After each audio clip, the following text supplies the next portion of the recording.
Hi, Patty, where's connected what's happening, alright? Thanks, bye. Mom, can you ring us back? Because it's dead. We're worried. Will you ring us straight back as soon as you can? Can you just give us a ring, please? Let us know you're alright. Because at the moment, I think you're dead. You have no more messages.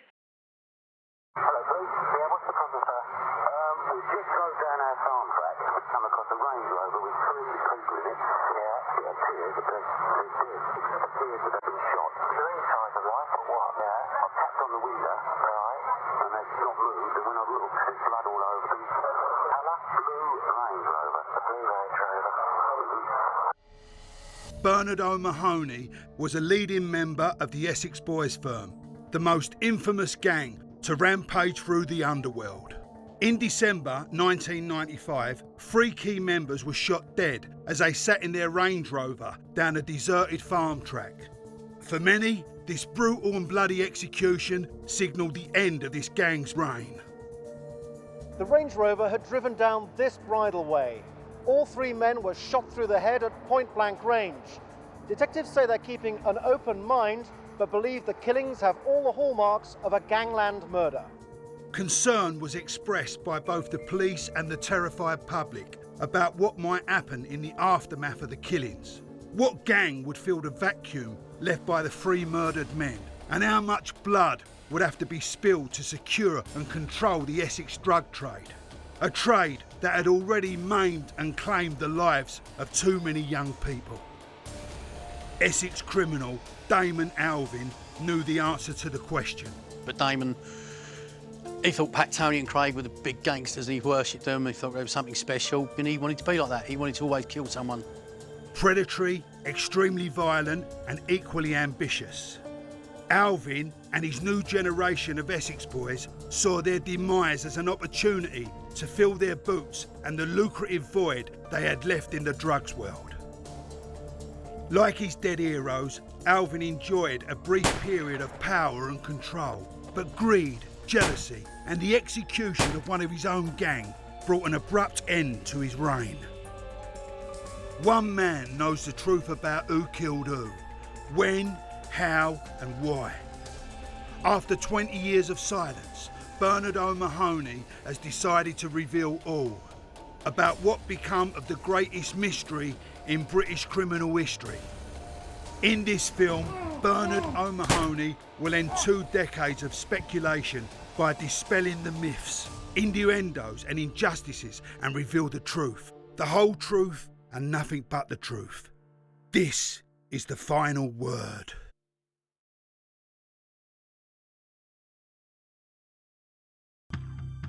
This is Basildon, Essex, a concrete crime against humanity committed in the early 1960s as a utopian act to free EastEnders from the filth and depravity of London.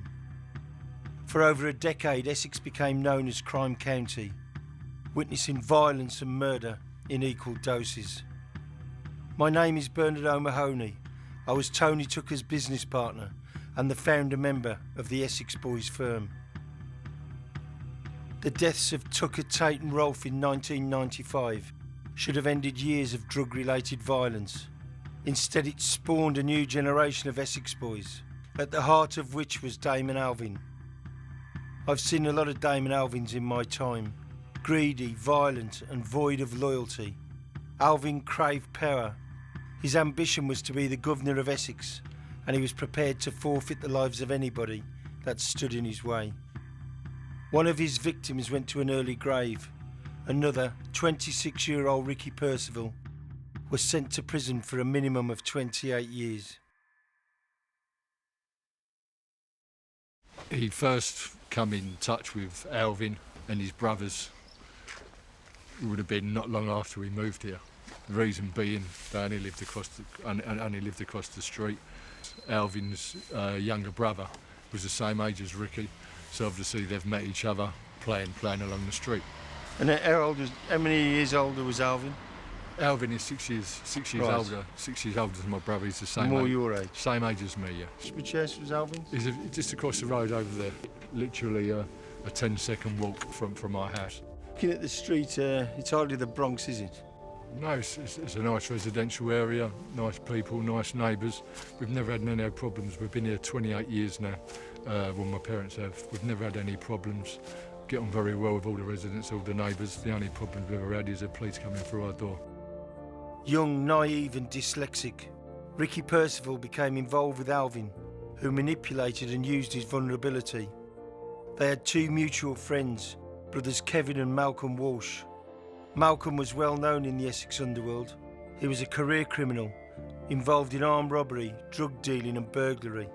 When he was murdered in a senseless attack, his death became a catalyst for an orgy of mayhem and murder. What was Malcolm like? He could be a handful, you know what I mean? At times he was a bastard, at times I'm not getting really wrong, but he was, yeah. But at times he was a nice geezer. You know, he pissed him off, he didn't like it. In the summer of 1998, Malcolm Walsh was stabbed to death in front of his own children, following an argument with a man named Terry Watkins. Watkins was the partner of Lydia Tretton, whose family lived in Loxley Close. Malcolm went to collect a debt off one of the Trettons, and it just didn't happen for whatever, and there was an argument. That night, one of the Trettons put a lump of concrete through Malcolm's BMW window, boasting about it. Malcolm got to hear about it, so he went round. He found out which Trent it was, and he literally tried to put the concrete through his teeth. He was pulled off, there was arguments, the family was there. Malcolm gave him a bit of a kick in, and it all got separated. Old man Trent, the one who eventually killed Malcolm, he was pretty pissed off about it. The old man leant out the window, arguing with Malcolm, and said, I'm going to fucking stab you. So Malcolm's gone, come on then. The rest is history, isn't it? Come down, stab Malcolm. Malcolm went, you need a sharp knife, and that you prick. Fell down and died. Malcolm Walsh was killed in front of his two children, an aggravating factor that his brother Kevin still finds difficult to discuss. He was therefore visibly upset and reluctant to show himself in front of our cameras when he returned to the scene of Malcolm's murder for the first time since it happened. And next thing you know, he pulled out a knife and stabbed him. One stab under the armpit, straight in the heart, killed him. You stabbed him under the armpit? Yep, straight under there. One stab wound, straight in, killed him. And what sort of effect did that have on the children? Well, Sophie had to go and see a psychiatrist and all that, because all she remembers, I seen Daddy laying on the floor with blood coming out of his mouth and that. And she goes, that's the last thing I remember, to tell the truth. So, terrible. Yeah. And how did Damon Alvin respond to this news of Malcolm's death? He wasn't happy about it. He said, them fuckers are going to pay for that. On the anniversary of Malcolm Walsh's murder, Damon Alvin recruited wannabe gangster Dean Beauchelle to attack the Trettons. That night, the Trettons and their young children were at home watching television when Alvin and Beauchelle burst through their door and opened fire.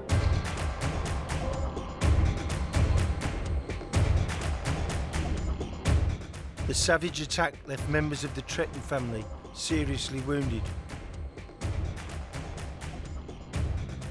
In the weeks leading up to the shootings, Ricky Percival had had an altercation with one of the Trettons in a prison visiting room. Death threats had been made, and so the police assumed that Percival may have been responsible for the attack and arrested him within hours. After giving an alibi and being forensically tested for gun residue, Percival was released. The same morning, Damon Alvin paid a visit to the grave of Malcolm Walsh. Following the shooting, Alvin, he did come down to the grave and left a little note by the grave saying that Malcolm, don't worry, you haven't been forgotten, and that justice has been served. Which people took to mean that Alvin took the law in his own hands and carried out to avenge his death. Yeah, and shoot innocent people.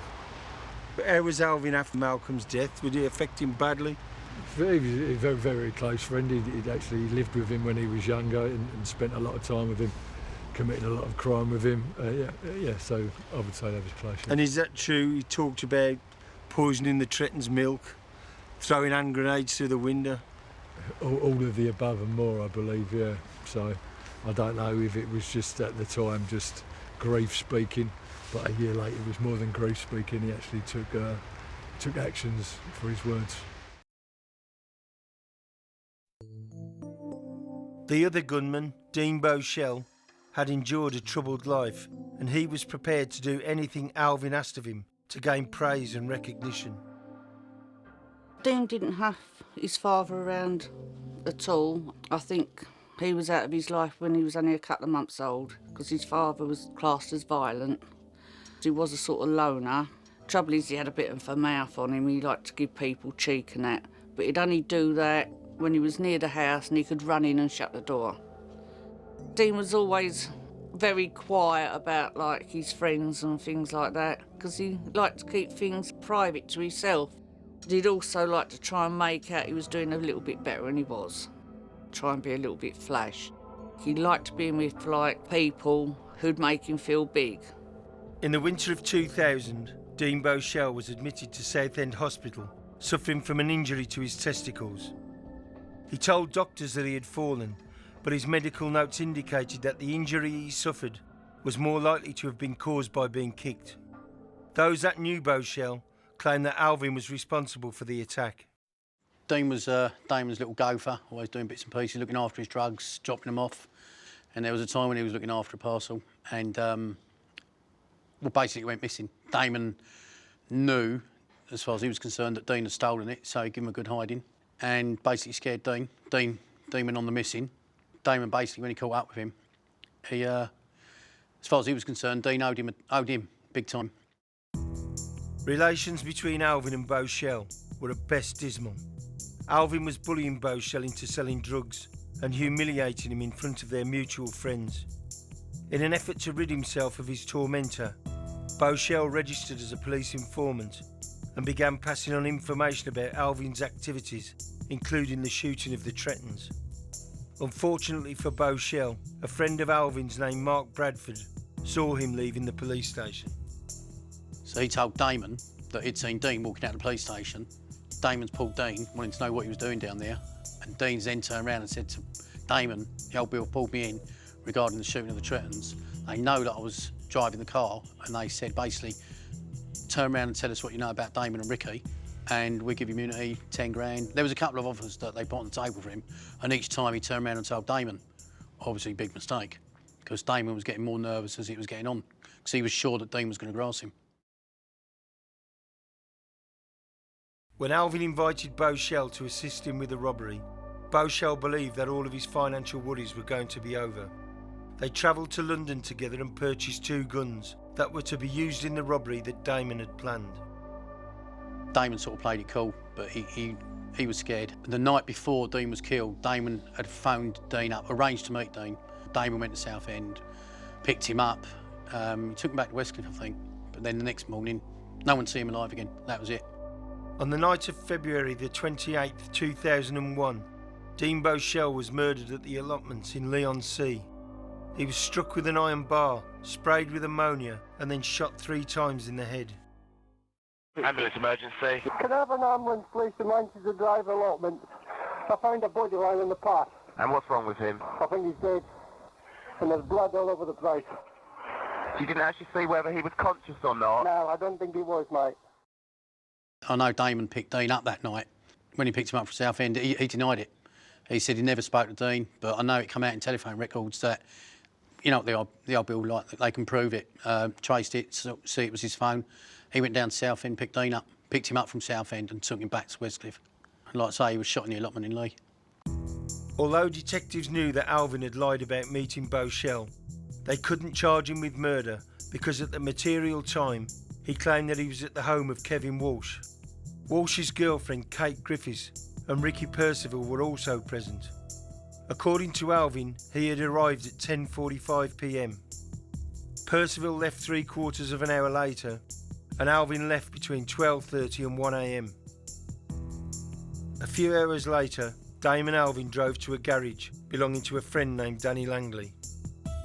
He phoned me up the night before, or I think he might have even come down in the day, and then he said, you know, he needed to get in that night. I've just thought to do a car or whatever. He phoned me up to make sure I'd left the keys where we had arranged them to be left, which was normally in an old Beetle glove box that was mine outside. The next morning I come in, just outside the unit, there was evidence of burnt clothing. Didn't think that much of it, but when I got in the workshop, There'd been a full-on fire in there. Where it was done, it weren't done outside, it was actually in the unit, you know, for obvious reasons that someone didn't want to be seen doing it. It was that heavy that it had stained the new roof. You know, obviously I had to clear up a bit of it, and you couldn't even get the rubber off the floor with a shovel. Did you challenge him about it? I phoned him the next day and that, you know, like you would, because it took the piss basically, you know what I mean? There was all rubber over the cars that were left in there as well. And he was sort of apologetic and all that, and that's sort of how it was left. The police had a dilemma. They knew Alvin was somehow involved, but if they wanted to charge him, they would have to discredit his alibi. On April Fool's Day 2003, Damon Alvin was arrested in possession of 1 kilo of cocaine. Faced with a lengthy prison sentence, he did what he knew best. He lied. We've made some investigations into Damon Alvin's previous convictions. And for example, one of the cases that he was involved in, he was accused of supplying cocaine, and he wanted to run a defence of duress. And we managed to discover that he'd actually sent himself a wreath to show that he was under duress from persons unknown, and that he'd actually cut his own leg to pretend that he'd been injured, for example, to give himself a defence in this case. Alvin succeeded in misleading the authorities and was given a reduced prison sentence. Whilst serving that sentence, he was questioned about the Beauchelle murder, and off record, he blamed his childhood friend, Ricky Percival. The police believed that they were on the verge of solving Beauchelle's murder, so when Alvin was released, they rearrested him and all those that had given him an alibi. Early hours of the morning, we had police banging at the door, woke us up. I got up and went to the door, and they're shouting, "It's police, we want Ricky Percival." I said, "He's not here." They said, "You open the door, we'll bang it down." So I opened the door, and all these armed police come into my house. It was horrendous. Just didn't know what was happening. They went upstairs, and Danny, which is Ricky's brother, was asleep. Dragged me out of bed, guns pointed at me. Put me on the floor, handcuffs behind my back. I was stark bollock naked, didn't have no clothes on at all. The only thing I can think is they believed that I was my brother. They believed I was Ricky. Total confusion, total shock. Didn't have a clue why or what was happening. My mother was, as you can imagine, in a terrible state. I've never seen her so distressed, and it just I wouldn't want to wish it on any person to see their mother in such a state. It was really disgusting. Their handcuffs were taken off me when they I told them who I was. Then they gave a thorough search of the house, which they received, which they found nothing at all. You know what I mean? So, and then not only that, once the house was searched, then armed police was still walking around outside the house till hours after the incident, when no firearms were obviously in the house, nothing was found, yet we still had armed police walking up and down our house. Word got to Ricky, and he'd spoken to his solicitor, and he went with her to the police station, and he was let out. They come home, I just thought this is all going to go away. I didn't think anything of it. But then he had to go with his solicitor to Harlow, and she said, "Oh, he'll be back. He'll be back this afternoon, he'll be home." But that was 11 years ago, and he's still not home. Alvin had made a grave mistake talking to the police.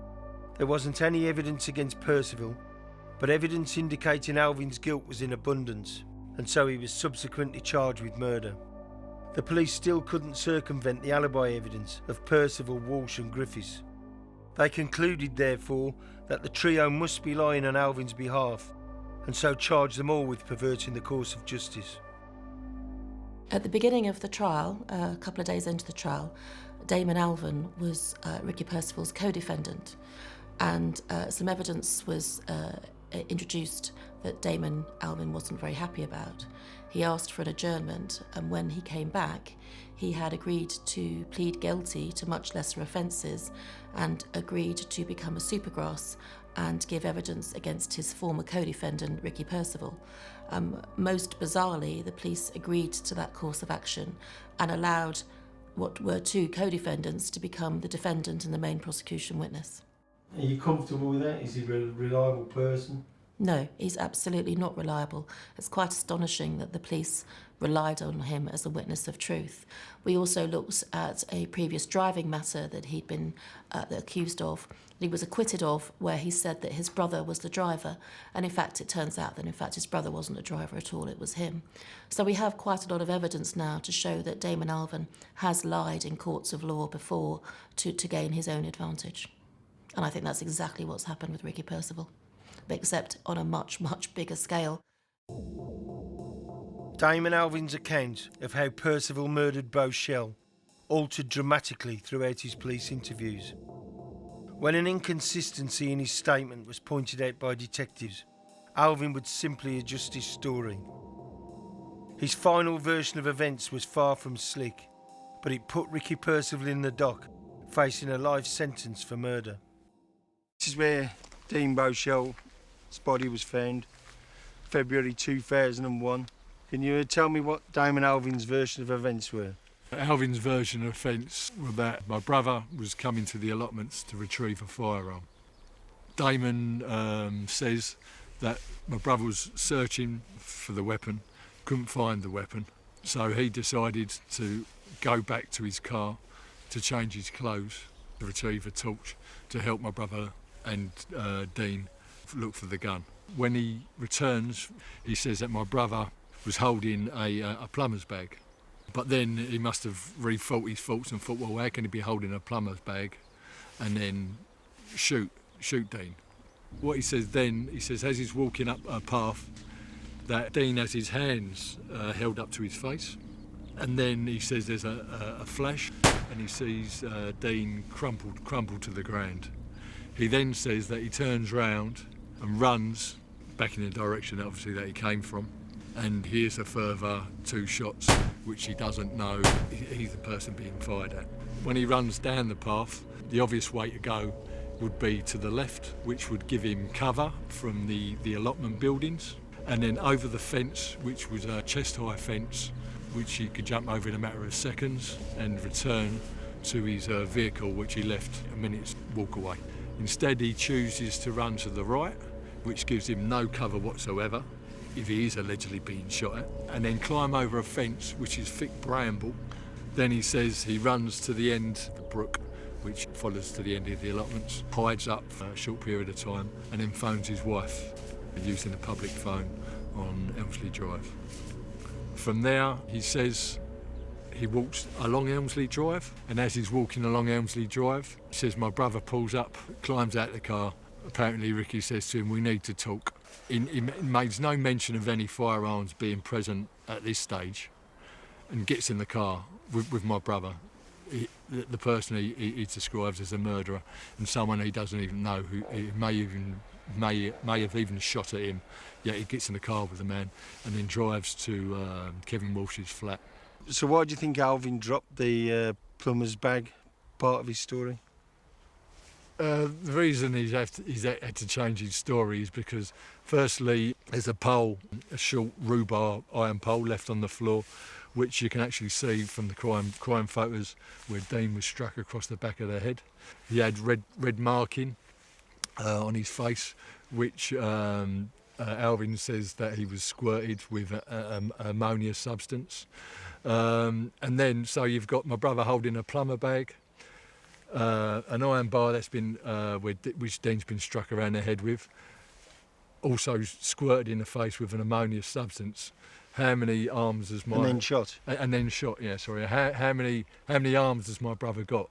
Wasn't there a suggestion by Alvin, or an allegation by Alvin, that you were involved, or there was a conspiracy involving you to dispose of Beau Shell's body?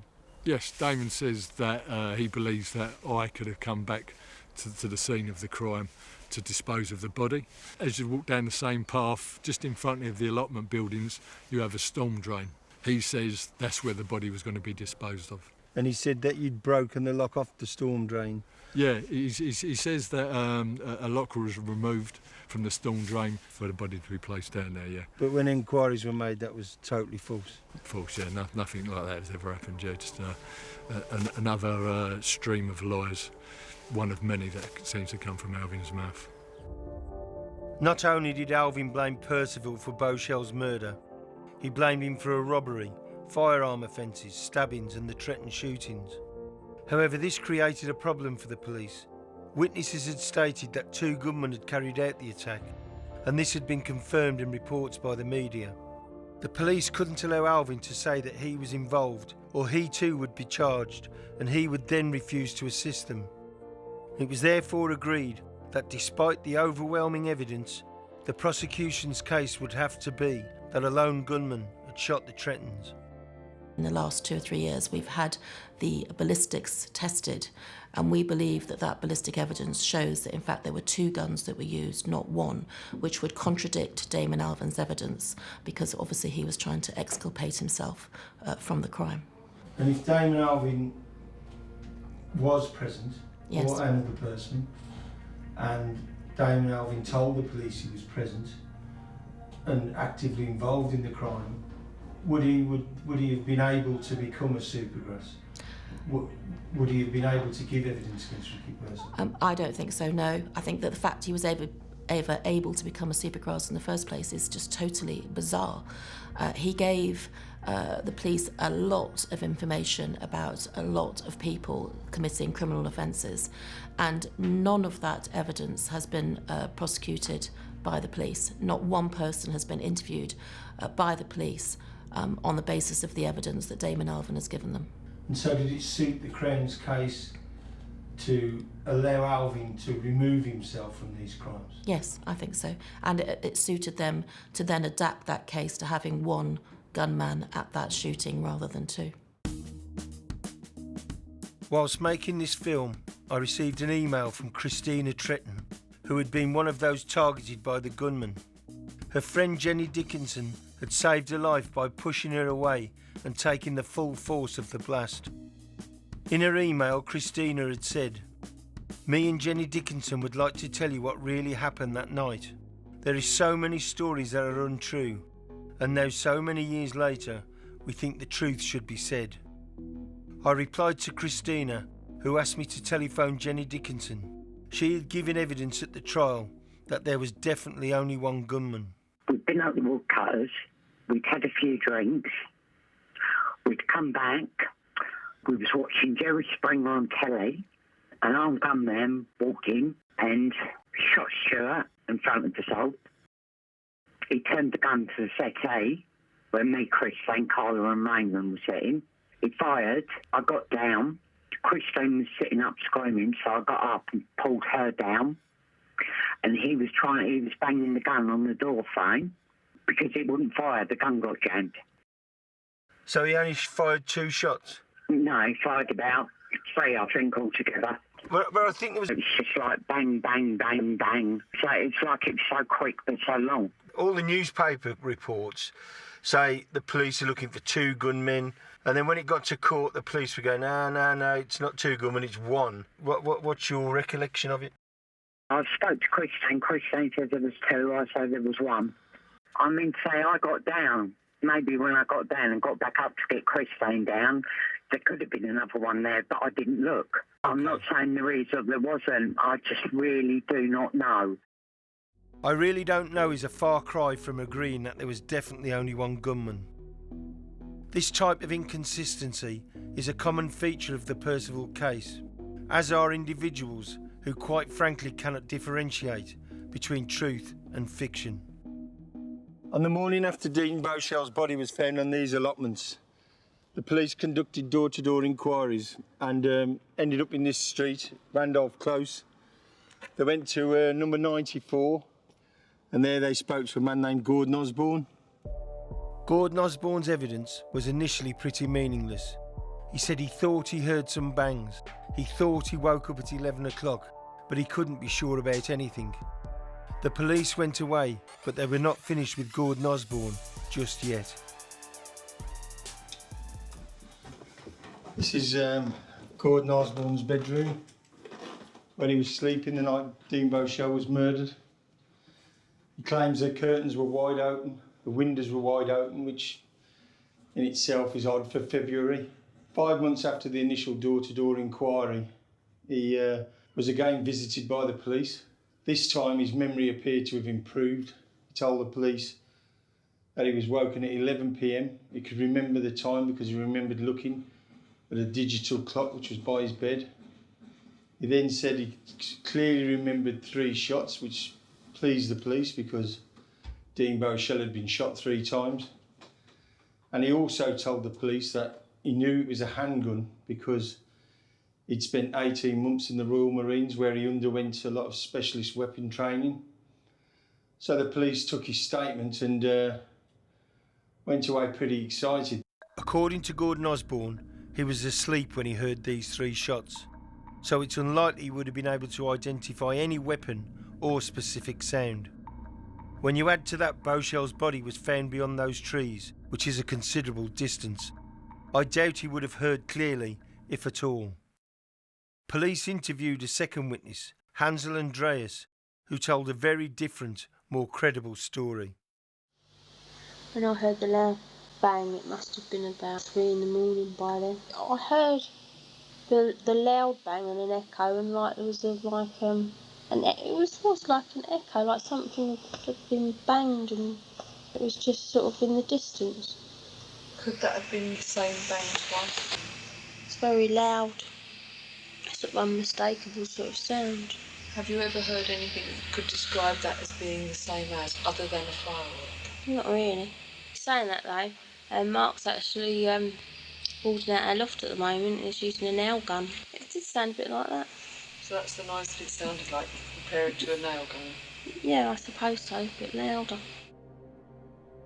Someone who was questioned about any noise, any disturbances. A young daughter was woken up in the early hours of the morning by a loud bang. Yeah, she was frightened. It woke her up. What Alvin says happened is that the first shot was at, I don't know what distance, but so many feet away. That would have been the initial, the loudest of the bangs. The other 2 shots was the gun was placed to Beauchelle's head, which would have muffled the sound.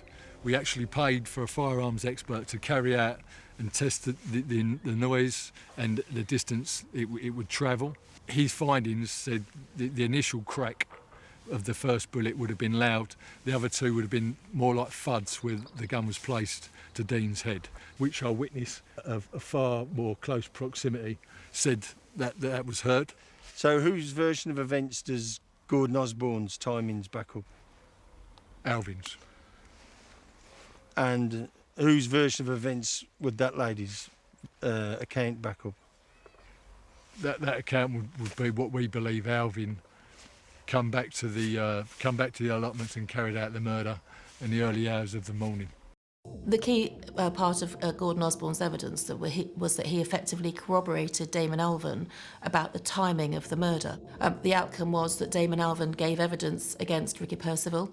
Damon Alvin got a 5-year term of imprisonment for the offences for which he admitted, and he ended up serving another 12 weeks imprisonment. And Ricky Percival was convicted of everything on the basis of Damon Alvin's evidence and received 28 years in prison. I've discovered that Osborne refused to attend the trial because he was on the run in Spain. He was wanted in the UK for a sex offence. The police were aware of this. They even asked the victim to reconsider her complaint, but she refused. The jury was told that he wouldn't attend because he was too scared of Percival, and so his evidence was read. Osborne has never seen or met Ricky Percival, and so the jurors were misled. I also contacted the Royal Marines and asked about his expertise in weapons. Osborne has never been in the Royal Marines. He was a kitchen assistant in the Royal Navy, but had been discharged as unsuitable after just 4 months. Gordon Osborne has 65 criminal convictions, some of which are for fraud and dishonesty. Alarm bells regarding his credibility should have therefore rang loud and clear, but his evidence still stands against Percival. In May 2008, I was astounded to read in a local newspaper that Essex police were seeking the whereabouts of Gordon Osborne, and so I rang them to assist. Who am I speaking to? It's Paul here. You put an appeal in the newspaper for information about Gordon Osborne? Oh yes, this was yesterday's, yes. Don't you know where he is? Apparently not at the moment. He's sitting with Essex police making statements. And he has been for the last 2 years. Why are Essex police trying to con the public? Well, they're not. They are. You know exactly where he is. You've got his address, you've got his phone number. I've got all the paperwork. You know exactly where he is. All right, well, I'll have to look into that because we've still got a warrant outstanding. Yeah, I know you've got a warrant for him, but he gave evidence. His evidence was used in a murder trial last year. And there was a warrant out for him then, and he was still used, so you know exactly where he is. And Essex police went out to his villa in Spain and spent days with him. All right, OK, well, I'll pass the information. All right, bye. Having traced Gordon Osborne within hours of the police appeal, I rang a magazine editor in Spain.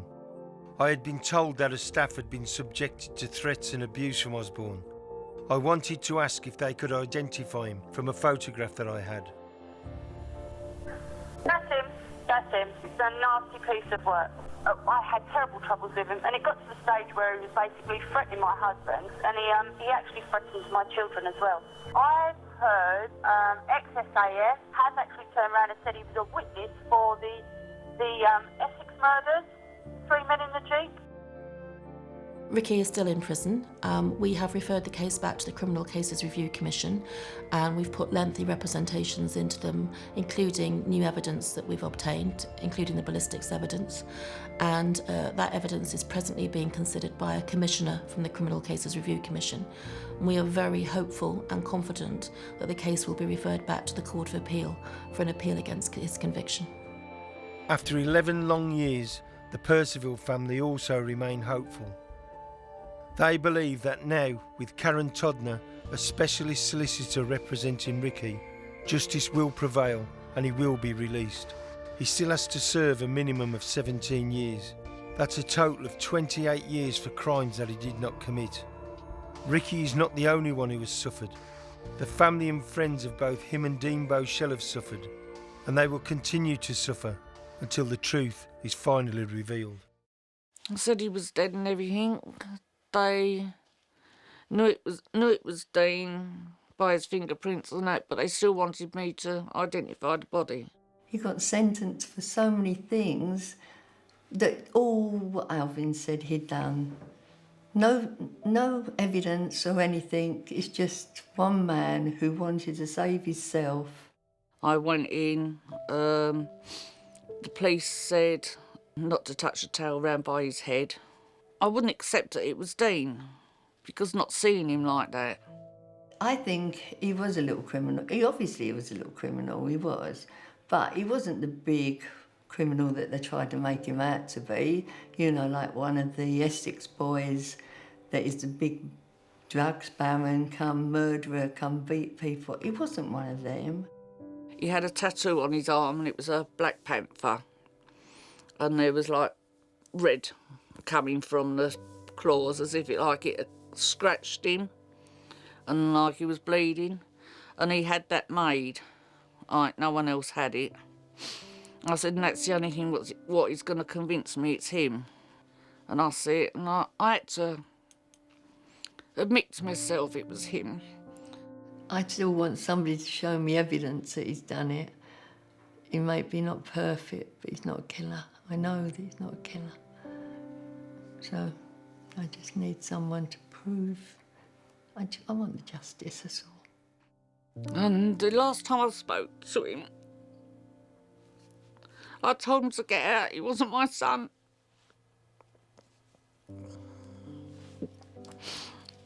That's the last time that I'll never forget.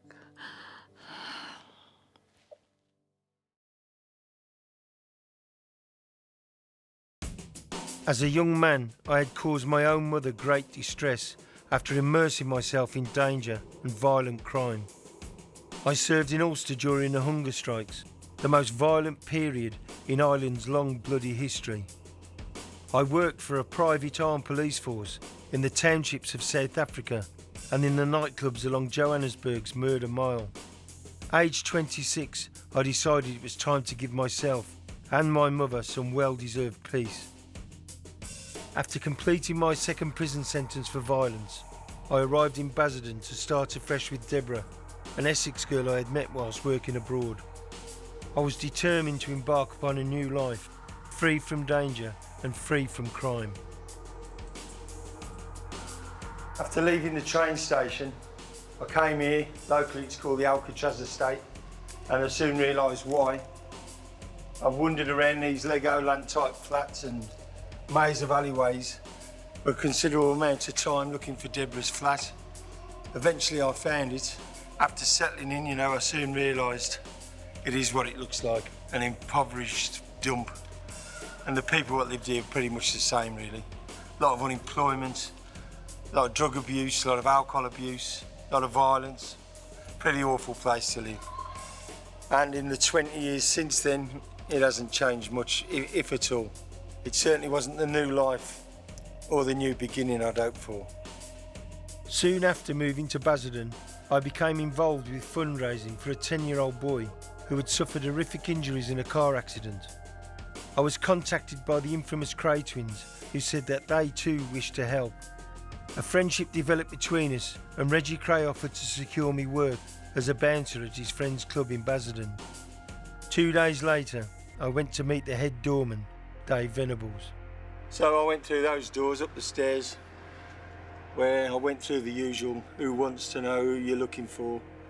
I was introduced to Dave Venables. He gave me the job and told me to come here next Friday and start work, which is what I did. I soon learned that Clubland was going through a dramatic change. Disco was dead and was being replaced by raves that were held outside or in disused industrial units. Lager louts with bad attitudes were being replaced by smartly dressed, drug-fueled, knife-wielding villains. Commuting to Essex from the East End of London, they wanted to flood the county with a new love drug called ecstasy. Former West Ham United football hooligan Andy Swallow organised one of the first rave parties on land belonging to two of the county's most powerful villains, Billy and Eddie Blundell. My journey into house music probably come around about 87, 88, when I come out of the football, out of one of the biggest gangs, the Intercity firm. We moved over from sort of football into parties. Blundell's had some land, and we're doing a big party on one of their fields somewhere. I did them all over Essex, really. I moved into Southend. We did parties in Southend. We did them in Rayleigh, the Pink Toothbrush. If you've got 30,000 people, 5,000, you're going to have the likes of bigger people coming in on the drug dealing side.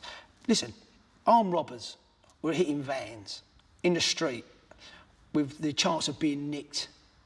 Hold on. They realised they could hit a nightclub or they could hit a rave, yeah, get us more money with less chances of being nicked. One of the East End's most prolific armed robbers was Vic Dark. Banks and building societies had always been his source of income, but one evening he and an accomplice decided to follow the new trend and rob a nightclub in Ilford. I'm bored out in the head, said there's about 25,000 or 30,000, which was quite a lot of money at the time. They said all you've got to do is walk in and wrap a couple of people up. We've got people in here, let you in the back door. I said no problems. 2 men armed with handguns burst in and shot the owner, who's now in hospital after undergoing surgery. So as I'm walking, I think, oh, we've got away with this. So all of a sudden, obviously police cars, I think, oh, there's some over there. The police car pulled up in front of me, and I went to take the policeman out of the car, and as I went, I looked up, and all the police cars were there, so I thought, I've got no option, so I put him back in the police car, put my mate in the police car, and that was off. I went through Ilford about 100 miles an hour, sirens going. Must have picked up about 10, 15 police cars, maybe more. And I knew it was a matter of time before I'm going to walk into a roadblock, and obviously they're going to try and iron me out. I was in the field for 8.5 hours, and when the daylight came, because it was 3 in the morning, it must have been about 150 police there, 200 police. And I was surrounding the field, and then obviously I come out, rolled over. started crawling, and all of a sudden I see a load of activity, and I thought, oh, they got me, so I just stood up. Then that was it, I was straight double A cat, and I looked like a canary for the next 10 years. Initially, Vic Dark was sentenced to 24 years imprisonment, but this was reduced to 15 on an appeal. An extremely dangerous man had been removed from the streets of Essex, but there was an abundance of them in Crime County. I encountered plenty on a weekly basis in Raquel's. This is the front door of Raquel's nightclub, or what remains of it. According to the media, it was the most violent club in Europe, and most of the violence took place here at the front door. The majority of the doormen would stand at the front door, as our policy was, you only let your own trouble in, so if there was going to be bother, we'd sooner it be here, and we'd have it with whoever came to the door. We didn't want to let them in, they weren't coming in. But some diabolical things happened in this club. A lad who was getting married came here on his stag night, and he was very drunk and did the unforgivable. He either bumped into somebody or stepped on someone's toe, and they thought that was a liberty, so they pushed him into the fire exit and they slashed him with Stanley knives, and he had 167 stitches in his back of his head and across his shoulders. Some people complained about the club.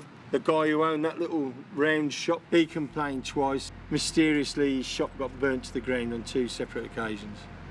We never did find out who did it. I began to question the head doorman's way of dealing with troublemakers.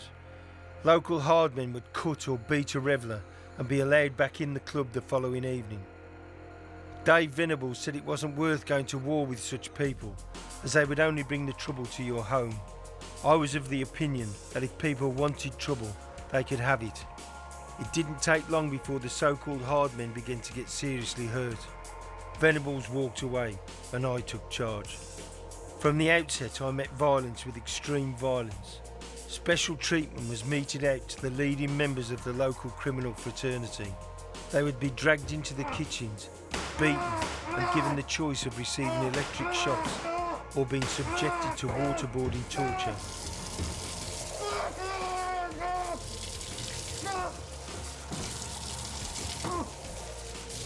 I don't know why, but every single one of them chose to be waterboarded. None returned to the club. Back in the 90s, if you wanted to take over a security contract of a nightclub, you didn't put in for tenders. Basically, you'd all get together, go into a nightclub 1 or 2 at a time, and then at a given signal, you bash the doorman and announce to the manager that you were the new security team. We did this in clubs in Arlo and various other places. Inevitably, people tried to do it to us. One evening, a little gang from Mile End in the East End of London turned up. They were led by a bouncer from Basildon, who used to work for me. When they bowled into the buzz bar, it was obvious to me that they were looking for trouble. Me and the guy I was working with confronted them, and a fight broke out. So in the end, I just turned around, grabbed him by the throat, and run him backwards. And in the buzz bar, there's glass pillars, square pillars, and his head hit the corner of the pillar. The glass smashed, as did the back of his head. He's fell to the floor. I've gone down with him, hitting him. The guy from Basildon who instigated the attack was badly injured. He didn't go to the police, but he did appear on television sometime later, bleating about his injuries. I was just totally smashed to pieces. Like my head was right out here. My front teeth were all kicked out, and my wrist was broken in various places. I was in quite an awful state. I was in such an awful state, my daughter couldn't even look at me for about 2 weeks. They wanted me to prosecute and that, but it's just something that you just don't do. It's like a code. You got a family to protect and things like that, you just don't do those sort of things, I worked at Raquel's 6 nights a week for 8 years. There'd be a minimum of 3 or 4 fights every night. I did get arrested a couple of times, but was never convicted. People in Basildon knew that you couldn't grass a doorman at Raquel's, because if you did, you'd get a visit. If you wanted trouble, you could fucking have it. If you wanted to enjoy yourself, you could enjoy yourself. Those who wanted trouble always went home, usually in an ambulance, certainly not walking. In all that time, I never got nicked. And so the police, stop coming to the club. They'd drive by and wave, and that would be it. I met a man named Tony Tucker, who ran a large and well-respected door firm. When I told him I was encountering problems recruiting capable doormen, he suggested we form a partnership. He'd run the admin side and meet the increasing demand for drugs, and I'd control the door. Through Tucker, I met Craig Rolfe, a sly individual with a huge chip on his shoulder. His father was murdered by his mother's lover. His mother, who was pregnant at the time, ended up in prison where she gave birth to Craig. Eventually, another man named Pat Tate joined our rapidly expanding circle of friends. He was well known in the Essex underworld after escaping from court where he had faced a robbery charge. He beat up the officers guarding him, vaulted the dock and jumped onto the back of a waiting motorcycle. He later surfaced in Spain. I'd gone over there, but in them days, if you remember rightly, all the villains were there. I found him a very nice geezer. I really got on well with him. I liked him a lot, but obviously he wasn't on drugs at the time, you know, and the stuff that happened consequently, you know, once they start putting drugs up their nose and mistreating other people, then obviously people are going to get to dislike them. Despite his criminal makeup, those that knew Tate back then always talk of him in glowing terms. Barry Dorman, an ex-Met police officer, was friends with Tate since first meeting him in his teens. In the 70s, Pat was just a teenager and I was in my early 20s. He had an aura about him. We just took an instant like to one another. I introduced him to a friend of mine who had a video business and a string of shops. And he said to Pat, "Would you like to be in one of my films?" And we made a movie together. Would you believe it was a gangster movie? I suppose we're all East Enders. It was quite an interesting film. You know, there was scenes in trains, scenes in pubs in the East End. Wasn't a very strong plot. It was more about everyone getting together and having a laugh. It was good times, good times. Pat got involved in bodybuilding, and once he started taking steroids, there was a change in his personality. I would say he was more aggressive and less calm. He was always a little bit agitated. From then on, he started getting in trouble with the police. This isn't the Pat Tate that I knew. And as a result, we distanced ourselves from one another. Then Pat got in trouble again, and I didn't see him for a while. The reason Dorman didn't see Tate for a while was because he was in prison. Whilst incarcerated, Tate had met 4 men. Mick Steele was a career criminal, serving 9 years for importing cannabis into the UK by plane. Darren Nichols was a wannabe, serving 3 years for distributing counterfeit cash. And brothers Jack and John Womes were petty crooks, serving 18 months for selling stolen car parts. Michael Steele was opposite Jack's room. Next to me was Nichols, Darren Nichols, Farley Reid was next to him, all on the same wing. After about a fortnight, Pat Tate arrived from Swaleside, where Steele would originally come from. Steele kept himself to himself, educated man, an engineer. He was in for importation of drugs. He was a pilot. Darren Nichols, he was just, he was in for money laundering with Farley Reid next door to him. They were selling drugs in Honestly Bay, kept the drugs in their light. I describe my brother like Steele, because I always thought it's strange that they was room to room and they clicked. They was both into engineering and they got on like an house on fire. There was a few problems within the jail. There was someone thieving out of the cells. And when they was thieving out the cells, they deal with it within the prison. You know, the inmates deal with it. And they chose two people to go around searching the cells. So me and Pat was chosen. So we go around, search every single cell around the whole place and find nothing. No missing phone cards, no missing soaps, toiletries, all what's gone missing. And then one of the guys in one of the other cells comes forward and says, "It's my mate." So they goes in, finds all the stuff, what he's been nicking, and we all goes off over to dinner. When we come back, this guy had been beaten black and blue up on the landing, beaten black and blue. So me and Pat comes walking up the stairs and he goes, "Oh, what's going on here?" And then They knew who it was had been stealing the stuff. So because they beat him and he's sitting there, you know, nearly unconscious, leaning against the landing like this, Pat's come up and has gone, no, you don't do it like that, you don't do it like that. So he takes a sauce bottle out of the room opposite, which was his Turkish guys in there who used to give us food every night. Takes a red sauce bottle, smashes it on the side, goes outside and sticks it into the guy's face, and the blood just spurts into the room everywhere. And this guy's screaming out, so then Pat picks him up, walks over to the landing and goes, drops him. Buddha. So that guy was finished. In July 1994, a team of promoters began putting on raves at Raquel's. Tony Tucker's drug dealers patrolled the dance floor, meeting the demand for ecstasy and cocaine. He would supply them with their stock, so he knew there was no shit being sold in the club, and initially things did run smoothly. In the same month, Pat Tate was released from prison. On his first visit to Raquel's, he brought with him a friend named Steve Nipper-Ellis, who he had met in Chelmsford Jail. Pat Tate turned up in Chelmsford, he was massive, you couldn't miss him. And he used to go down to the gym, I used to train, try and do my bit of training, and Pat and I became mates. I got out in 91, and when he got out in 94, he came to stay with me in my flat. Basically, he got out, Sarah, his girlfriend, was pregnant, or I think she'd given birth then. She didn't have room in her flat, so Pat came and stayed with me. And we sort of led our life of criminal activities. Through him, I got introduced to Tony Tucker and Craig Rolfe. The rave culture made drugs socially acceptable amongst young people. But like alcohol, there were always those that felt the need to consume excessive amounts. Tucker, Tate and Rolfe began taking cocktails of drugs, and their personalities began to change. One moment they would be laughing and joking, the next they would be plotting to murder someone.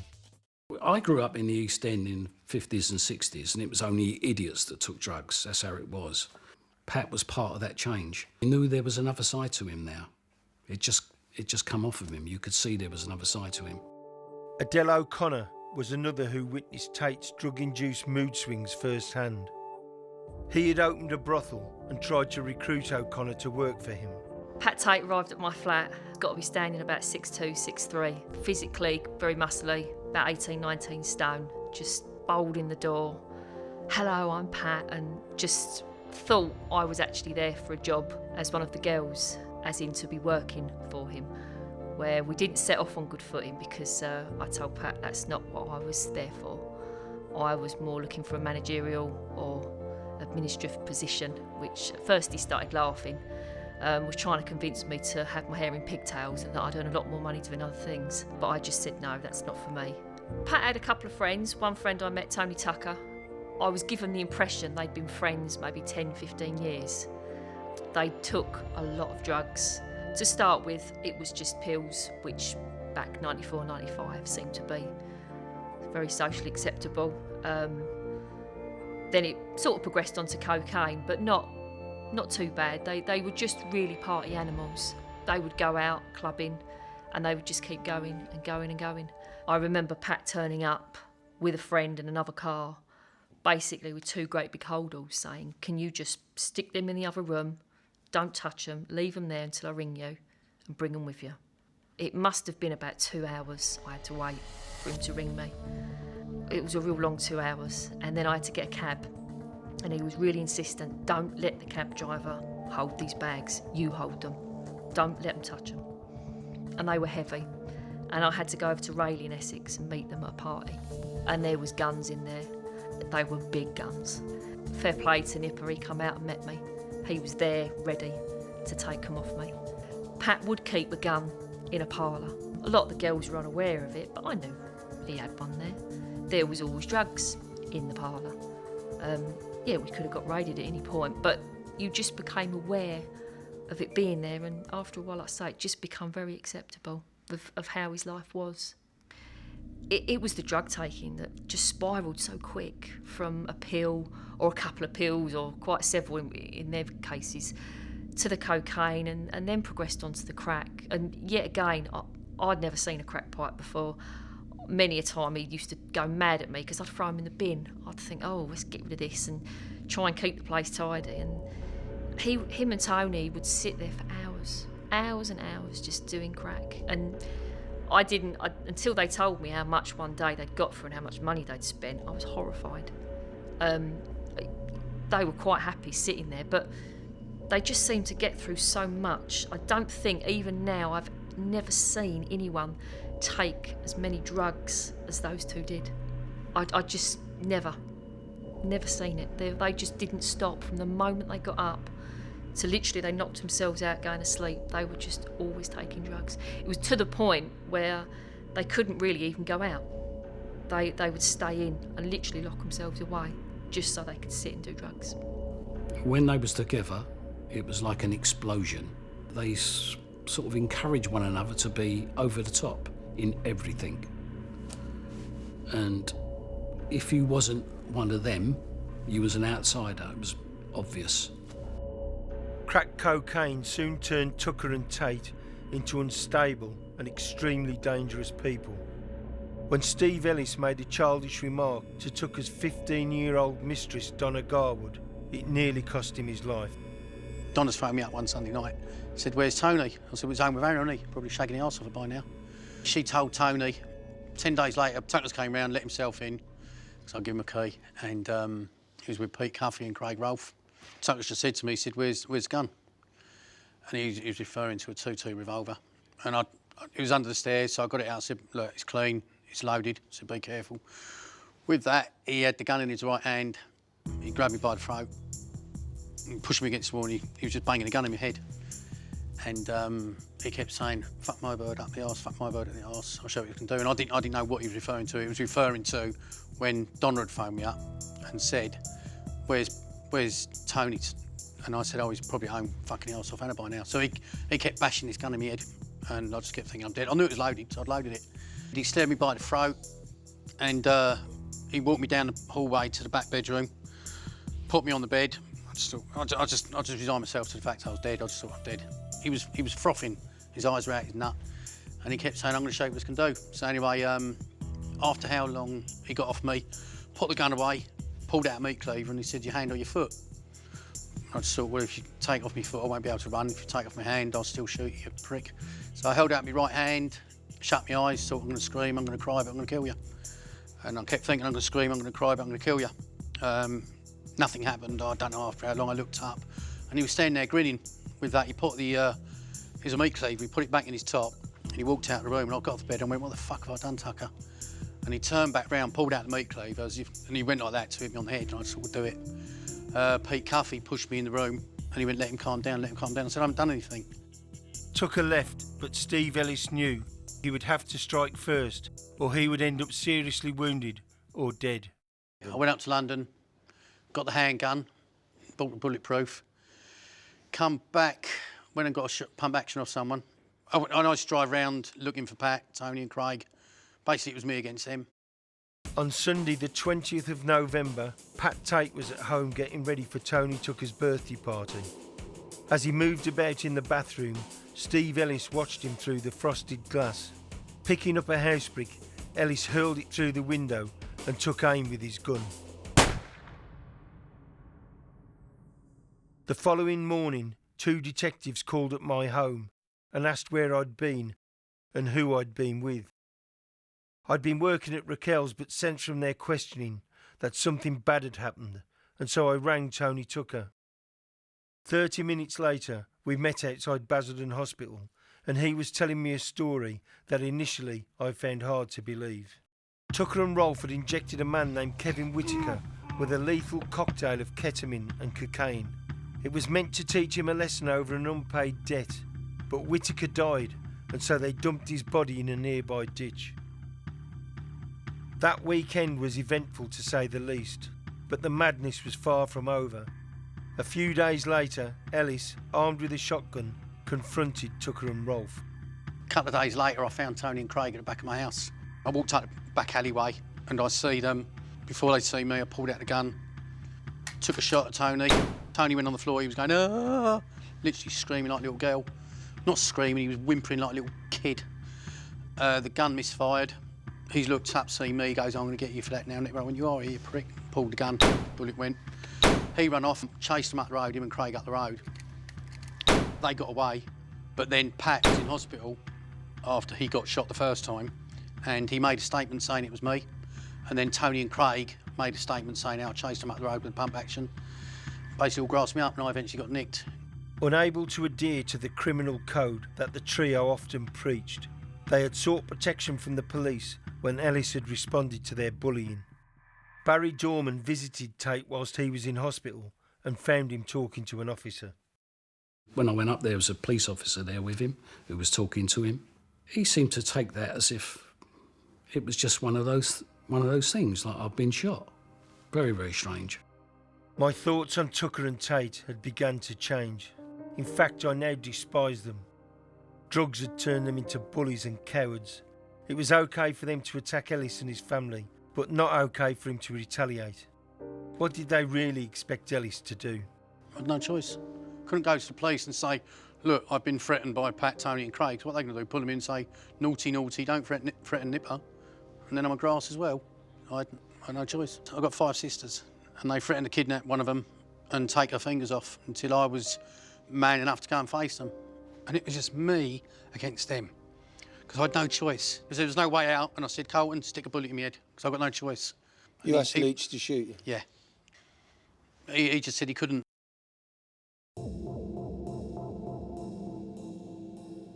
Darren Nichols had been impressed by Tate whilst they were in prison.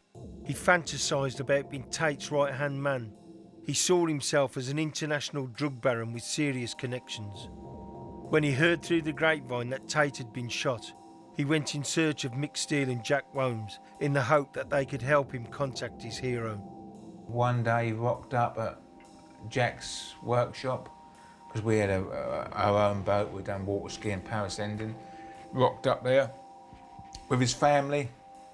I wanted to come down the beach for a day, in which they did come down the beach, all had a ski, riding the boat. I can still to this day remember Nichols riding in the boat, you know, his wife and kids on the beach playing with our kids and the rest of it.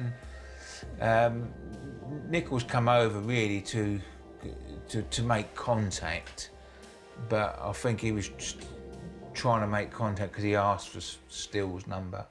And why do you think Nichols would want to make contact with Tate? Pat fed him with the steroids, so Pat was sending him the steroids. Pat was then feeding him with drugs. Tate and Tucker hadn't forgotten Steve Ellis. They planned to lure him to the hospital and then shoot him as he approached Tate's bed.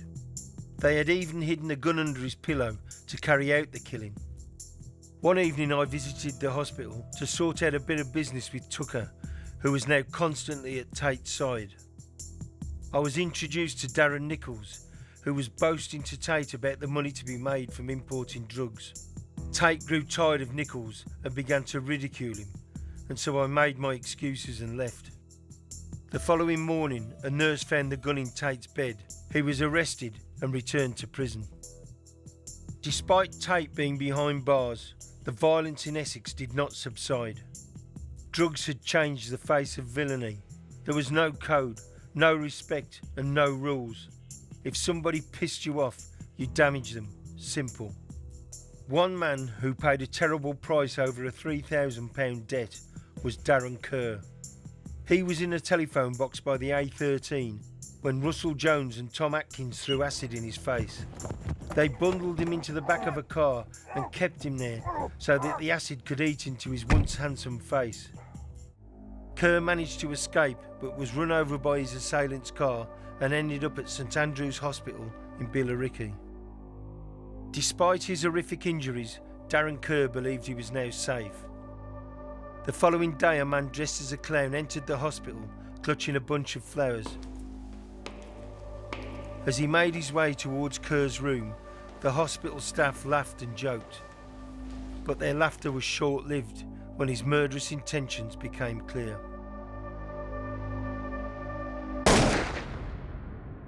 Darren Kerr managed to turn away, but was blasted through the shoulder. Miraculously, he survived.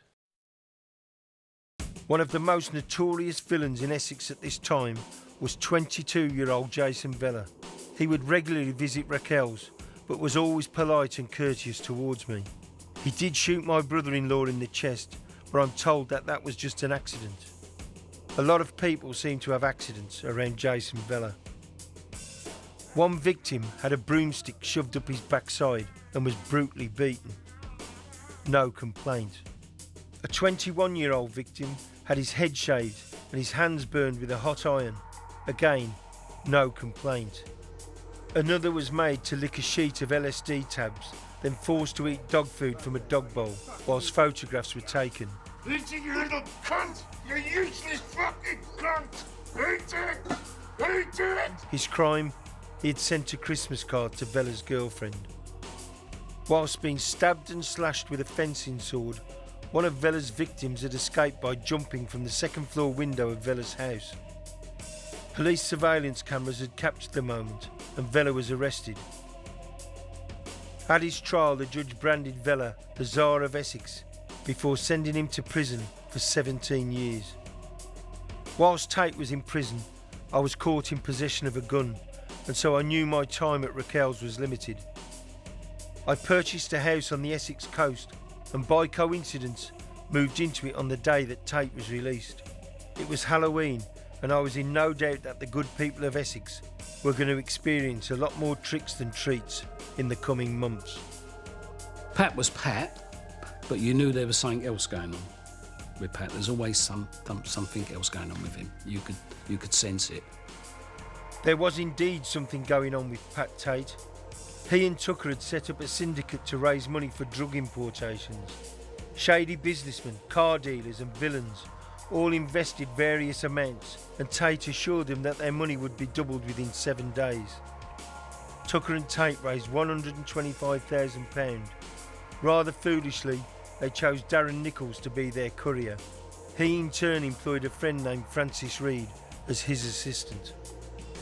He come over, he brought the money over via the ferry in the car, come on a bit of a jolly up where we brought one of his mates with him, Reed, had come over, gone into Amsterdam, bought the drugs, Stone's Cafe in Amsterdam, drove it down to this beach here, and when they got to this beach here, the boat would have been coming across from the UK, and when the boat come across, it would probably use these 2 landing marks here. They would give that, and the evidence that he'd give would have been the 2 poles up, 2 pipes up, which would have been the second pipe would have been this pipe. The sewage pipe here. Yeah, the sewage pipe here. This would have been the one. So the boat would have pulled up alongside. Nichols would have run out here with the bags. They would have dumped the shipment onto the boat. One shipment probably would have gone back in the car. So one went back to the UK by car, and the rest goes by boat. And so did Nichols think himself was a bit of a international drug smuggler, or was it a bit of fun at first? I think to begin with, obviously the money was there. He come with his mate Farney, Reed.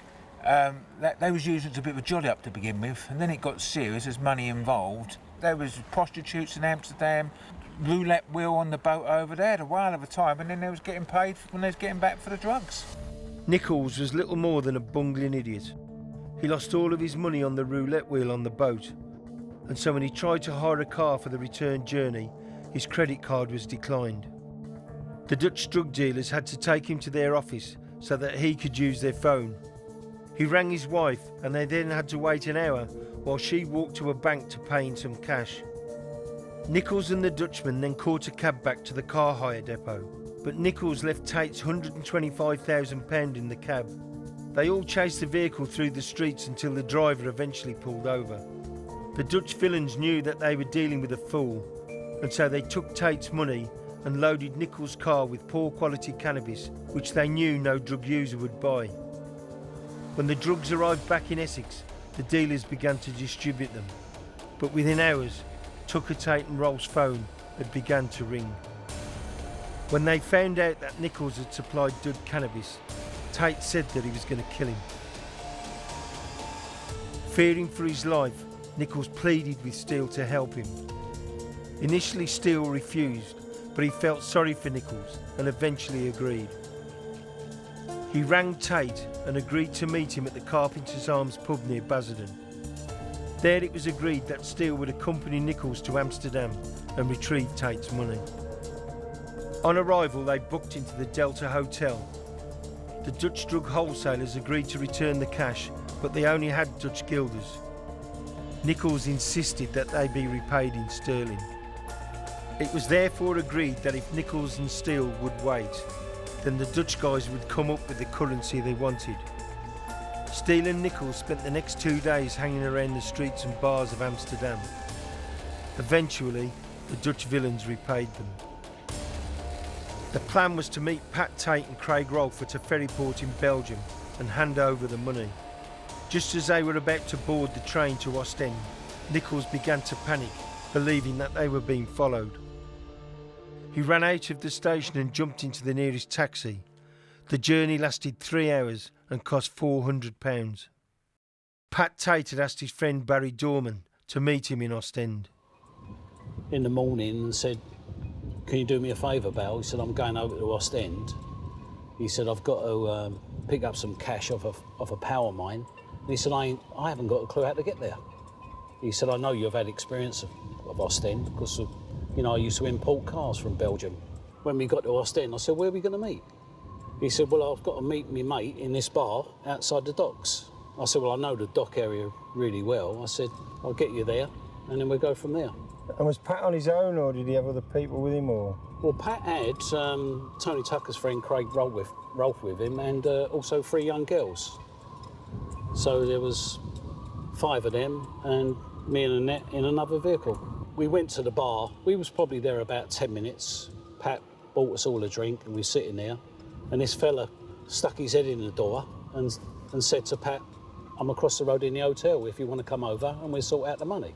Anyway, we finished our drinks and off we went to the hotel. This is the hotel where everyone was going to stay. Pat introduced me to his pal as Mickey Steele. Mick and I had a chat and went from there. Mick said he'll go and sort the money out. So what happened after that? Well, Mickey Steele had a bag of money which he gave Pat. This is in the bar, in the hotel. Pat went upstairs with the girls and Craig with the bag of money. Come back after about 5 minutes and said, "Bal," he said, "if you want your bit of cash for the cars," he said, "come upstairs." He said, "I'll sort it out for you." He said, "Plus I've got to give Mickey Steele a drink as well."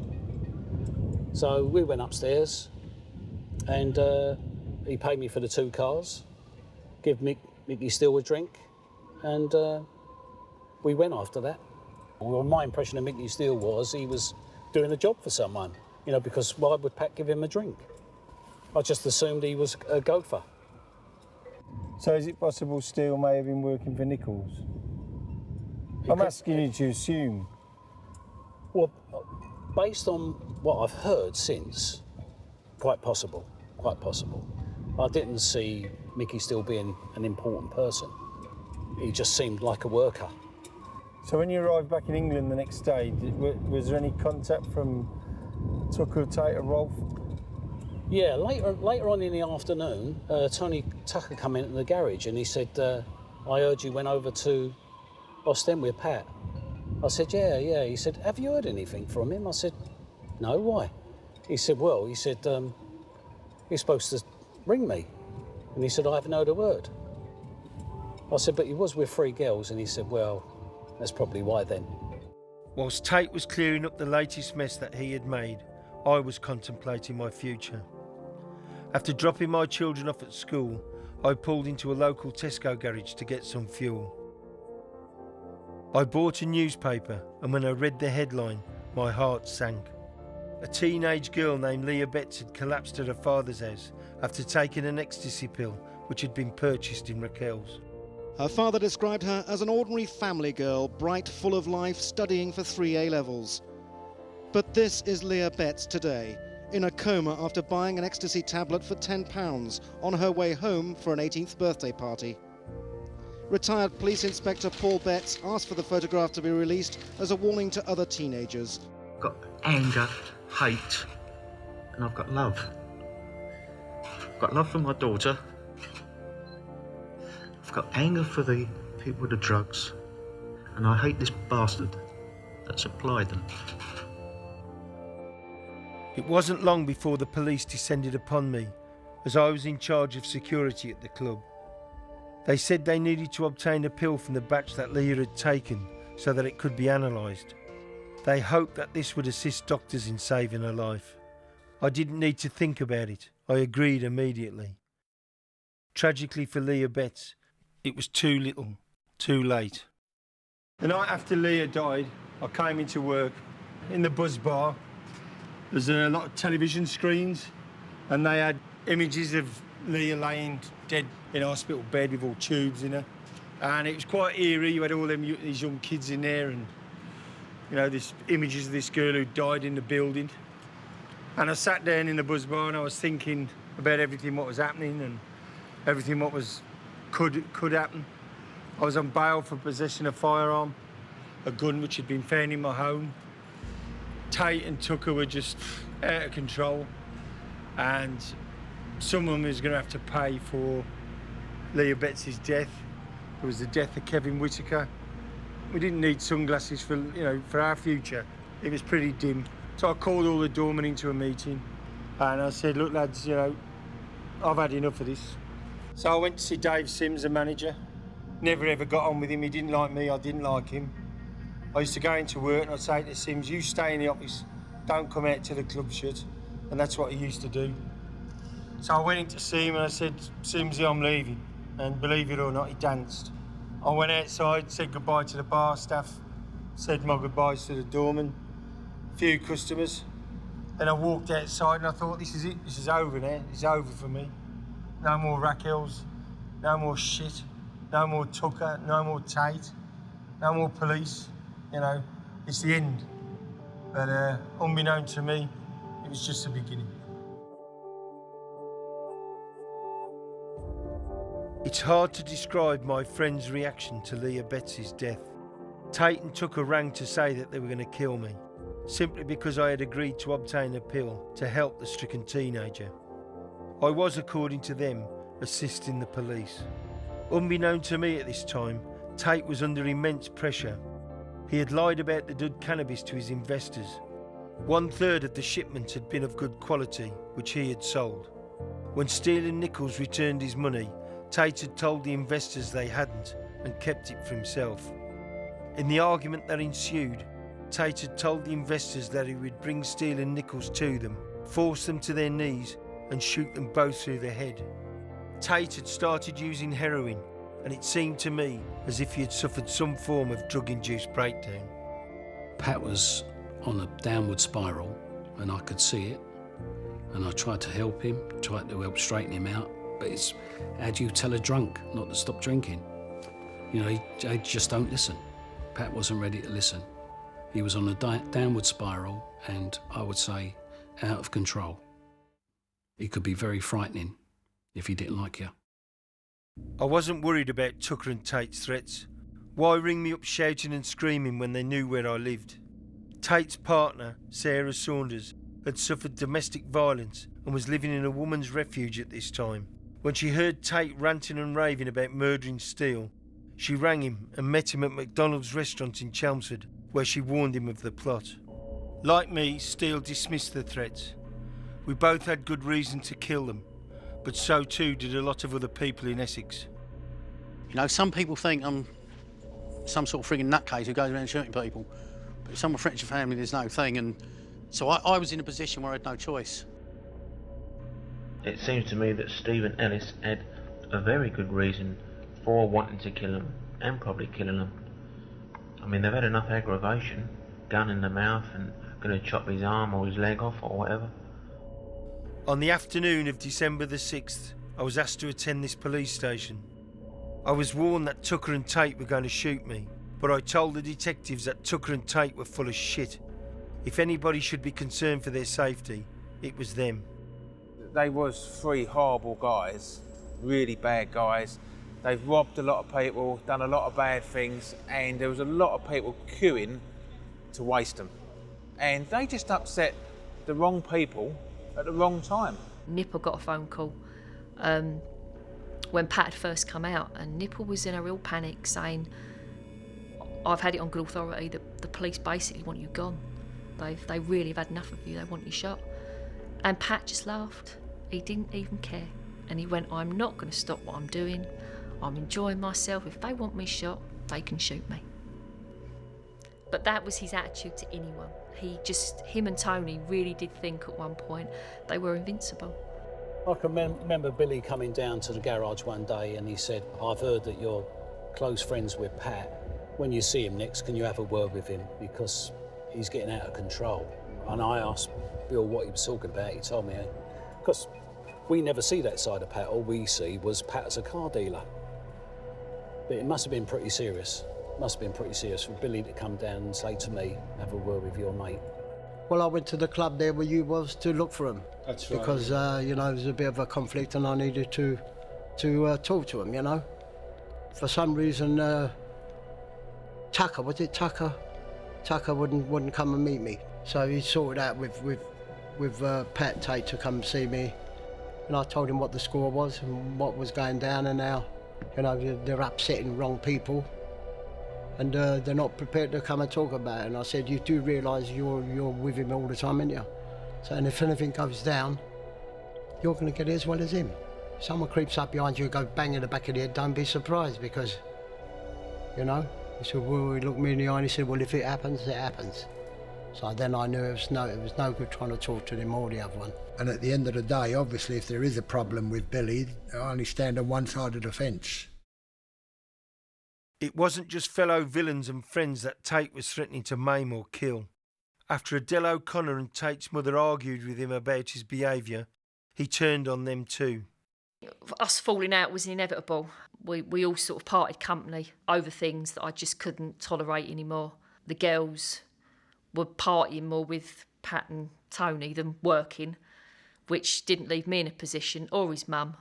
His mum would tell him off, but by then he wouldn't listen to anyone. I still kept in contact with Pat's mum, Marie, but I was done with working in that environment. I think it was just all drawing to an end, and I'm sort of glad I walked away when I did. After turning on his own mother, Tate warned her that she ought to be careful when walking her dog. When Marie asked her son what he meant, he said that she could end up under the wheels of a lorry. Marie was so frightened that she carried a note in her pocket which said, if anything happens to me, my son Pat is somehow involved. People were trying to warn Tucker and Tate about their behaviour, but the advice just fell on deaf ears. At 6 p.m. on December the 6th, 1995, one or more of the people Tate, Tucker and Rolf had upset summoned them to a meeting. They were due to have dinner with their girlfriends at 8, and so they didn't intend on being long. By the following day, news had leaked out that the three men had been shot in the Range Rover. So how did you feel when you heard they'd been murdered? What do you want me to say? I come in my pants. Happy. Various different happy feelings. Everyone could see it coming, and I think when that actual announcement that they'd been shot, I don't think there was that many people that were shocked because they hit Essex in such a big way and in such a short space of time. 5 months after the murders, police arrested Darren Nichols in possession of 10 kilos of cannabis. He was taken to Chelmsford police station and interviewed later that night. At the end of the interview, DC Winston, who had been questioning Nichols, said, I don't intend to say any more about the possession with intent to supply at the moment. The time by my watch is now 11:35 p.m. when you're going to be arrested for being involved in the murders of Pat Tate, Craig Rolfe and Tony Tucker. Do you wish to make any comment to the fact you've now been arrested for these murders? After a long pause, Nichols exhaled and said no comment. When the full extent of the evidence against Nichols was revealed, it dawned on him that he was in a hopeless position. He asked to speak to a senior officer, and it was agreed that if he gave evidence against his friends Jack Womes and Mick Steele, he would not face prosecution for the murders.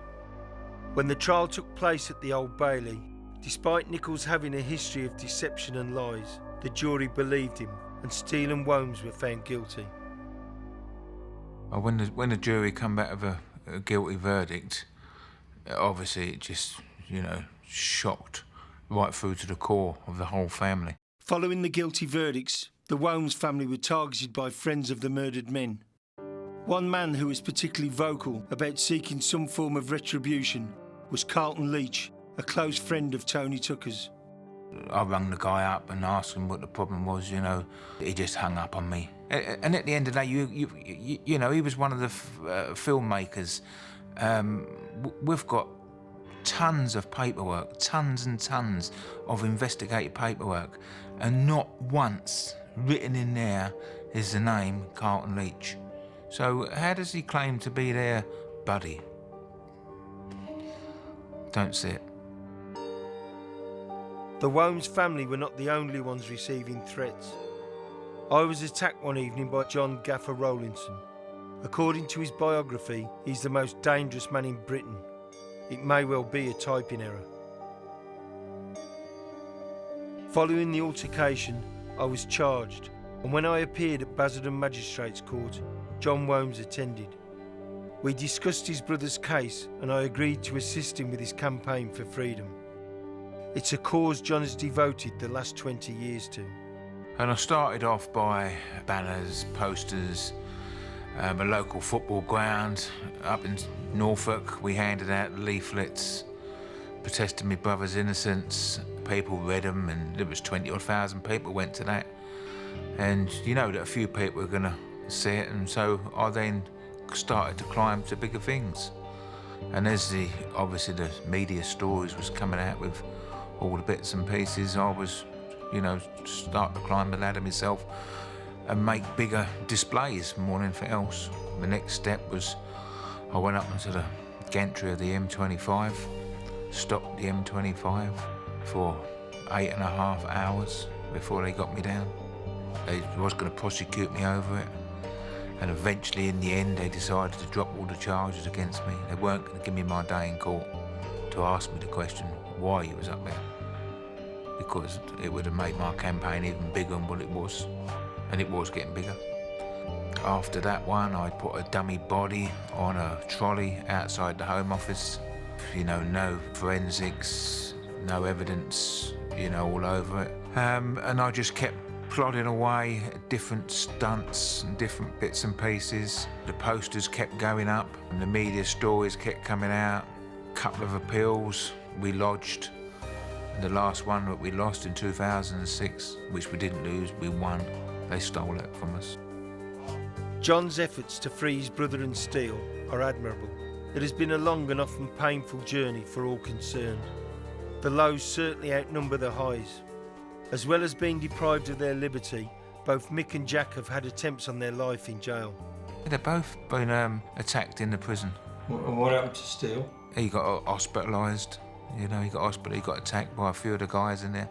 Got hospitalised very badly. He was stabbed. Stabbed? It was over making a bacon sandwich. The Muslim community didn't want no bacon or pork within the prison. Steele turned around and said, you know, I'm making a bacon sandwich. And, you know, they got set about that night. And what about your brother? Yeah, my brother the same. He was attacked. He was walking through the jail and they drop kicked him from behind and smashed him into a gate. What was the other occasion? The other occasion was in a shower. Similar gang, similar guy, wants to run the prison. Jack was in the shower, broke wind in the shower, and the guy called him all sorts of names, and Jack just said, you know, shut up. And the guy went off, a bit of a schizo, got a knife, come back and plunged Jack up. Like the families of Dean Beauchelle and Ricky Percival, all the relatives of those connected to the Rettendon murder case, and some of those who have worked on their behalf, have suffered in some way. Bereavement, absence, and not knowing the truth, it affects individuals in so many different ways. The family actually started to not fall apart, but bits was breaking away, and it was always hard to keep it together, and Jack's case kept it together, even though we had arguments between ourselves. You know, and the strangest thing, when something like that happens to your family and even to yourself, when you woke up in the middle of the night, the first thing that used to come to my head was Jack. You know, because it was that far in me to get it across that he was innocent, that, you know, you lived that life, and you still do to this day. You know, that's the goal at the end of the tunnel. But now, as you know, nearly 20 years have gone on, you're still fighting, but it only seems as if it was like yesterday.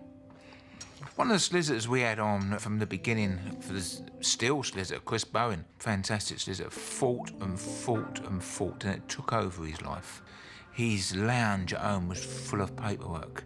He was constantly on the phone to you, constantly finding bits and pieces, and he dug, and it took over his life for about 16 years. He was at it, and eventually it broke him down. It broke the solicitor down. So was it the case what made him ill, do you think? Oh yeah, definitely. Lived it like I lived it. You know, it was in me to get my brother out. It was in him to win that.